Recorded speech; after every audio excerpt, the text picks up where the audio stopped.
안녕하세요. 4개월 이든이를 키우고 있는 엄마이자 헬스케어 기업에서 11년 차 근무하고 있는 회사원 이혜진입니다.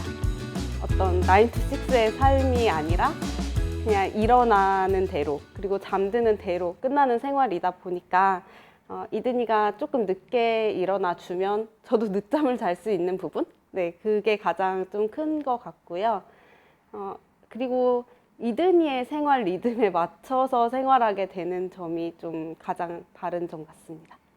사실 제가 출산을 하고 아이를 키우는데 가장 좀 걸림돌이 됐었던 부분이 아이를 낳고서 회사 생활을 계속하는 그런 워킹맘의 어떤 롤모델이랄까 표본을 좀 주변에서 보기가 힘들었던 부분이 제가 결심하는 데 가장 어려웠던 것 같아요.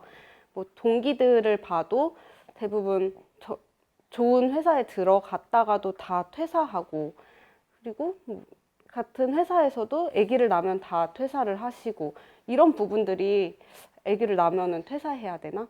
좀 가장 걸림돌이 됐었던 부분이고, 사실 그래서 그게 굉장히 아쉬운 부분이에요. 누구처럼 나도 이렇게 할 수 있겠다라고 생각할 수 있는 그런 표본이 없는 게, 그래서 저는 좀 제가 일도 잘하고 육아도 잘 할 수 있는 그런 모습을 더 주변에 많이 보여줘야겠다라는 생각을 하게 됩니다.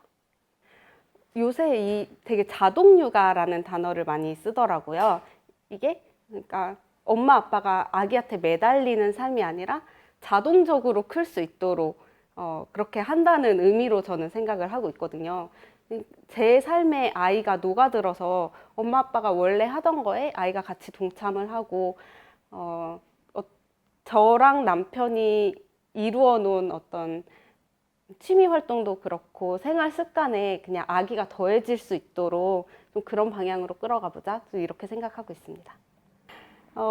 저는 그 육아는 너무 어렵다, 뭐 잠도 못 자고 아기한테 다 매달려야 되고 이런 무수한 소문들 때문에 사실 저는 딩크를 결심을 하고 그렇게 합의를 하고 결혼을 했었거든요.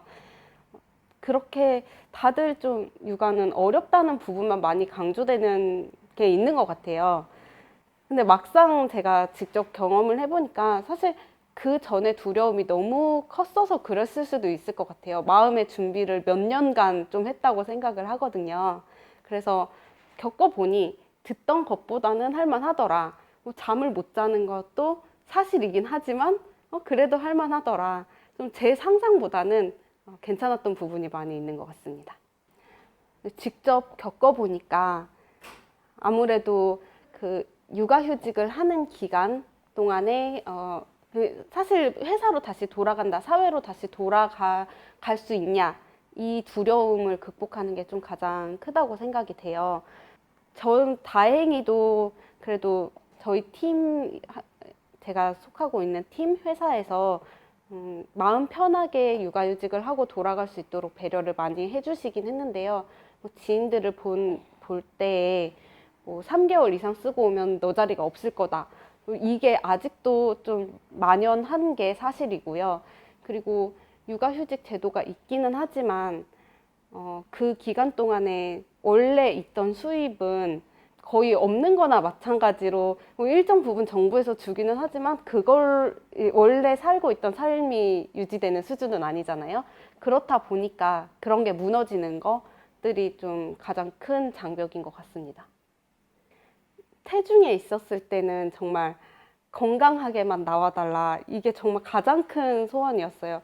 아이가 보이지 않으니까 혹시나 어디가 아프면 어떡하지? 이제 태어났는데 어디가 잘못되어 있으면 어떡하지?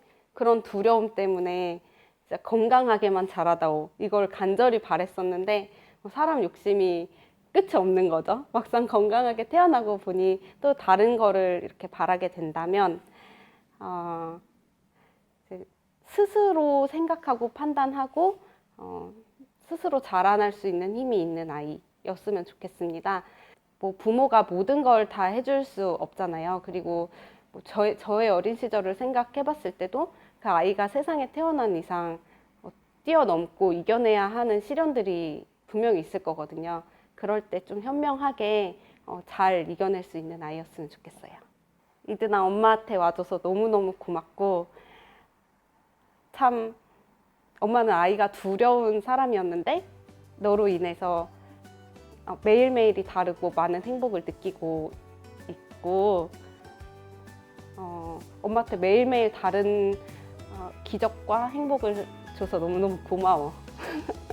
앞으로도 건강하게 우리 행복하게 지내자.